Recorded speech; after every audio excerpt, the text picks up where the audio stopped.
इतना कहकर वो भागते हुए बाथरूम में जाते हैं और पानी की एक बड़ी सी बाल्टी लाकर रौनक के ऊपर फेंक देते हैं। पानी पड़ते ही रौनक झट से उठ जाता है। ये आपने क्या किया पापा?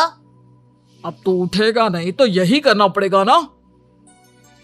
वैसे थैंक्स डैड, आपके कारण ना अब मुझे नहाने की भी जरूरत नहीं पड़ेगी। चलिए अब आप माँ से बोलकर मेरे कपड़े निकलवा दीजिए, तब तक मैं ब्रश कर लेता हूँ। वैसे कल ना आप एक काम और करना, नहलाने के साथ साथ मुझे ब्रश भी करवा देना। ये ब्रश करने में ना मुझे बहुत आलस आता है।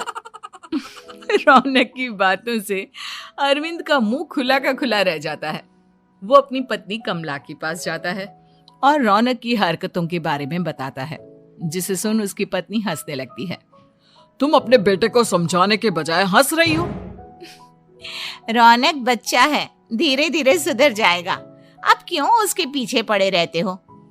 अभी नहीं सुधरेगा तो कब सुधरेगा?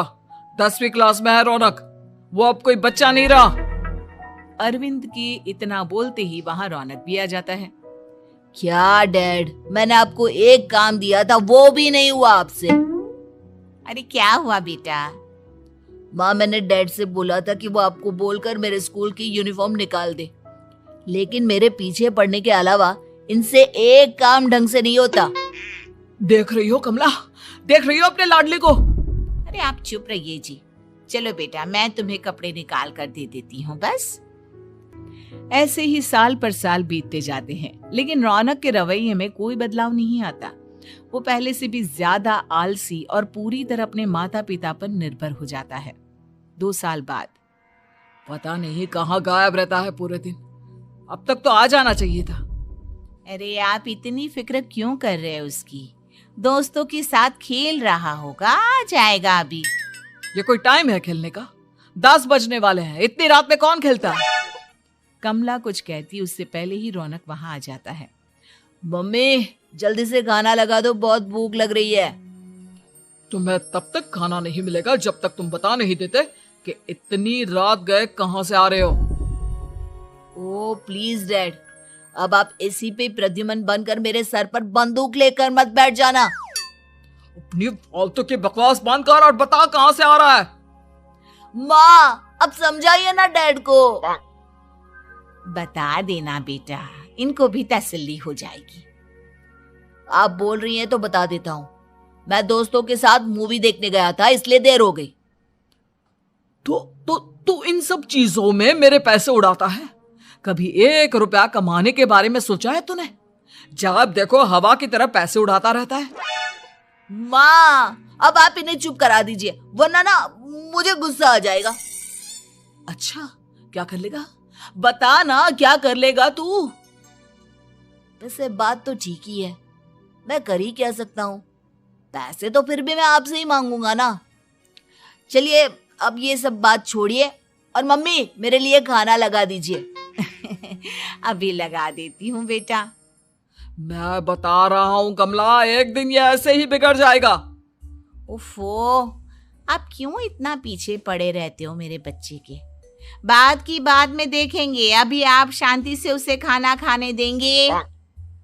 अगले दिन, डैडी, मुझे 10,000 रुपए चाहिए। हाँ? अब इतने पैसे क्यों चाहिए तुझे?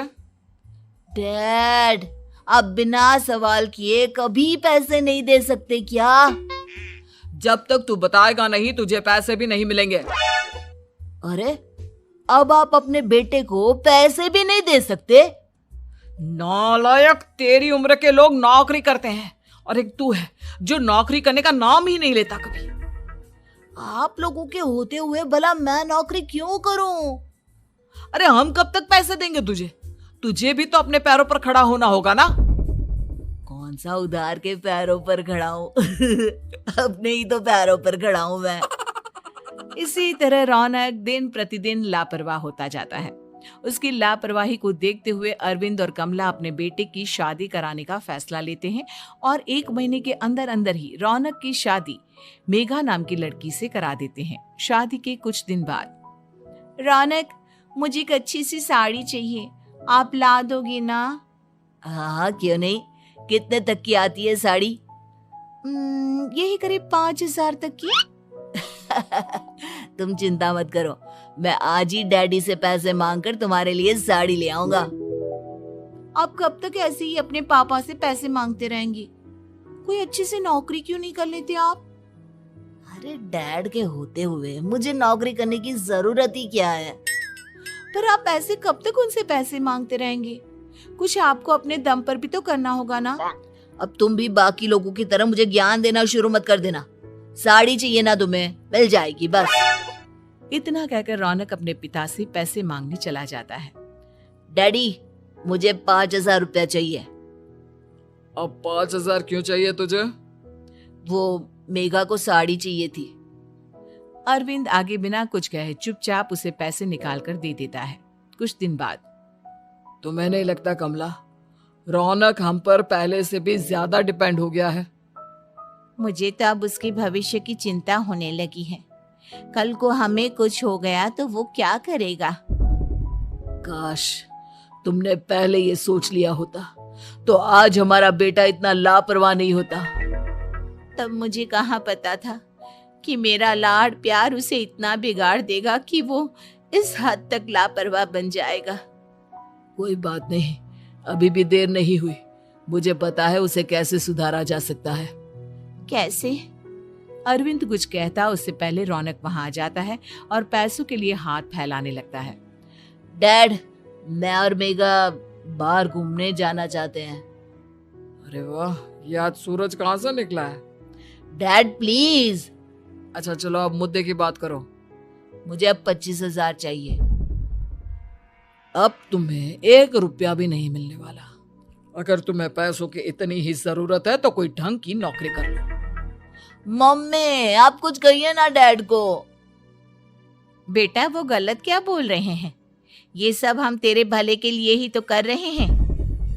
मम्मा, मैंने बताया ना आपको, मुझे नहीं करनी कोई जॉब वॉब।